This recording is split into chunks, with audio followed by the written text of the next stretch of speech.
Let's go. We're ready. Alright, let's roll. Alright. Hello, people. Another beautiful day. Yep. Hope your five senses working. Hope your health and strength is good. What? And to you Steam Deck fans, what's up? Steam Deck Tribe, Steam Deck Nation, Steam Deck Universe, Steam Deck World, Steam Deck Legion, what's good? Steam Deck Mob, what's up? And the Steam Deck Squad. Look, the Steam Deck can run our Final Fantasy Crisis Core at 60 frames per second. And the Steam Deck is the ultimate handheld right now for Jrpgs, along with emulation tools. So we got two articles here, one from PC Gamers and the other from Gamers Recon.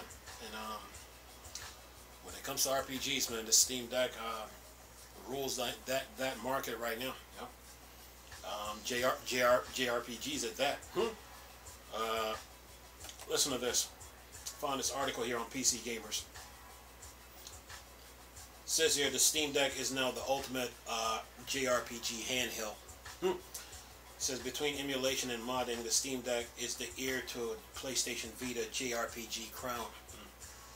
It says here Square Enix has released Final Fantasy VII on PlayStation, PC, iPhone, Android, PS4, and Xbox One, and Nintendo Switch. But for most of the latest decade, if you wanted the ideal for Final Fantasy VII experience, you didn't play any of those ports to newer platform. You played Final Fantasy VII on the PlayStation Vita. Final Fantasy VII modern ports added enticing features like the ability to fast forward through random battles, but they also require play on big HD screens with blurry upscale background without mods. All of Square beloved PlayStation RPGs were best played on CRT TVs, are for more conveniently as downloadable PlayStation 1 classics on the Vita. Sony 2012 handheld, the Vita made dozens of amazing, then it says in parentheses, and very, very long games portable for the first time. And its 5-inch OLED screen was small enough that they could look great. If you love JRPGs more than any other games, the Vita was the single best gaming device ever made. At least it was until this year. Now it's the Steam Deck. Says here, rise and grind. PC gaming relationship with Japan has flourished in the last decade. These days, Steam is awash with ports and remasters of classic JRPGs beyond Final Fantasy VII, from Grandia to Tales of Vesperia to Shin Megami Tensei 3. Before the Steam Deck launched, the Proton software that make Windows game work on Steam Deck had an issue with the video codec used in a wide swath of Japanese games. But that issue was fixed, and now the likes of Trails in the Sky and Persona 4 works great on the Steam Deck, even though Valve still has them marked as unsupported. It says here, Valve's goal with the Steam Deck is for it to eventually play every game on Steam, though it's a long way from that goal. Only about half of Steam Deck top 100 games are playable on the deck so far, and even if games do work on the deck, not running is an ideal fit. Then it says in parentheses, it says I gave up on squinting at the UI and trying to use a trackpad as a precise mouse pointer within 10 minutes. It says here, JRPGs are an ideal fit, though. They are built from controllers, often turn-based, and thus comfortably played at 30 FPS and light on Steam system requirement, meaning hours of battery life. Being able to put the system to sleep and pick it back up later is a godsend for those long games. And grinding out random battles is far more portable when I can throw a movie on the TV and pay minimal attention to the handheld in my lap. I really wish I had the Steam Deck when I put 93 hours into Dragon Quest XI. He said, on the strength of the Steam library alone, the Steam Deck would be a great device for JRPG lovers. Neon Falcon, Bandai Namco, and for, of course, Square Enix all release games there. But like the Vita, the Steam Deck real ace card is its versatility and how many games it can play that weren't expressly designed for it. And it says here, the PlayStation Vita, the PlayStation Vita was the do-it-all gaming handheld of 2012. In the same way, Valve packed the Steam Deck with features and control options for any conceivable game, Sony gave the Vita a pair of analog sticks, cameras, Bluetooth, motion controllers, a touchscreen, and touchpad on the back. Input for every conceivable situation. Vita owners could not only download of classic PlayStation games, they could also stream games from the PS4 to the Vita with remote play. Then it says here, making new high-end console games portable too. The Vita was even backwards compatible with PSP games, further enriching its catalog. Sony infamously referred to the Vita as a legacy platform in 2015, only 3 years after its release, and it seems like the Vita spent most of its lifetime slowly dying. Relatable, it was more or less abandoned by Sony, but indies and niche Japanese games kept supporting it for years, with Vita RPGs still being released in Japan as recently as 2020. The Vita also had an active hacking and emulation scene, though it wasn't powerful enough to emulate many systems past the Super Nintendo without some issues. Still, the Vita was such a versatile device for its time. It was the kind of system that inspired people to see what they could play on it. The hardware was as much as a draw as the games themselves. Then it says here, part of me wished the Steam Deck was the svelte as the Vita, but I did love to be able to slip it into my pocket instead of carting it around in a chunky case in my backpack. But the deck has many other strengths in addition to being more powerful cloud saves, Steam controllers, configurators, and community tools like EmuDeck that comes from it being an open platform. As Vitas around the world gradually wears out and Sony eventually stops selling it, old games, I hope Vita fans look to the Steam Deck as a replacement. It says, where the Vita was the best way to play PlayStation 1 games for many years, those games can now be emulated beautifully on the deck with dual station running at higher resolution than they did originally.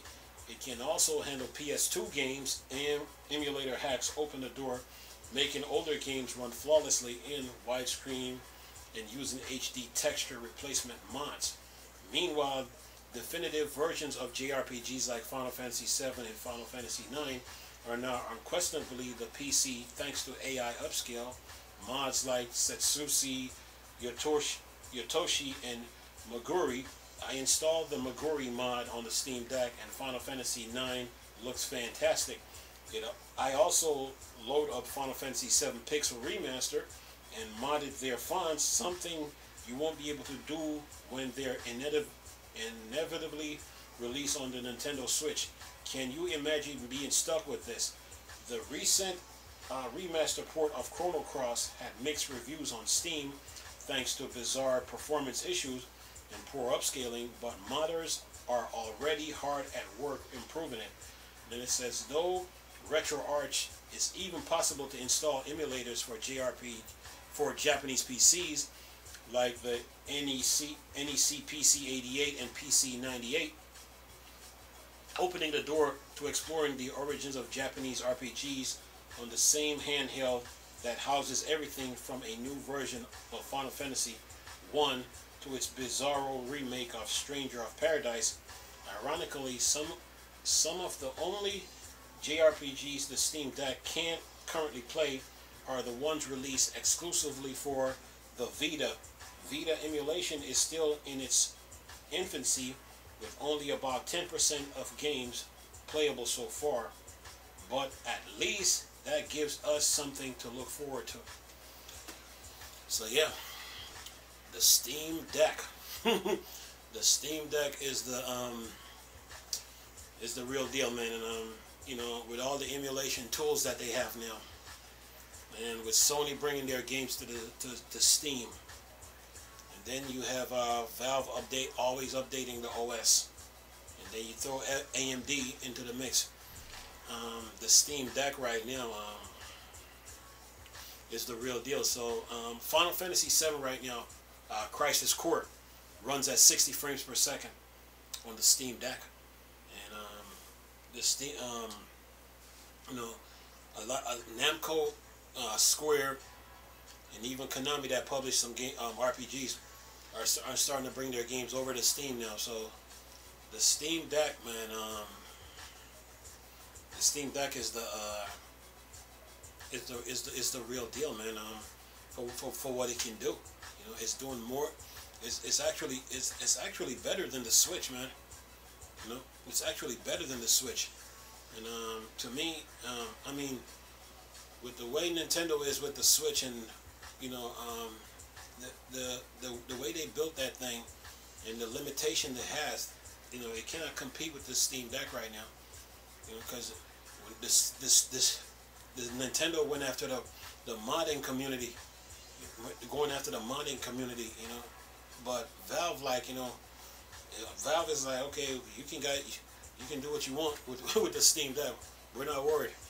It's like they just built the Steam Deck for the gaming community, so they can play the current games, all the current games that are coming, but you can run emulation on it and play whatever game you want. So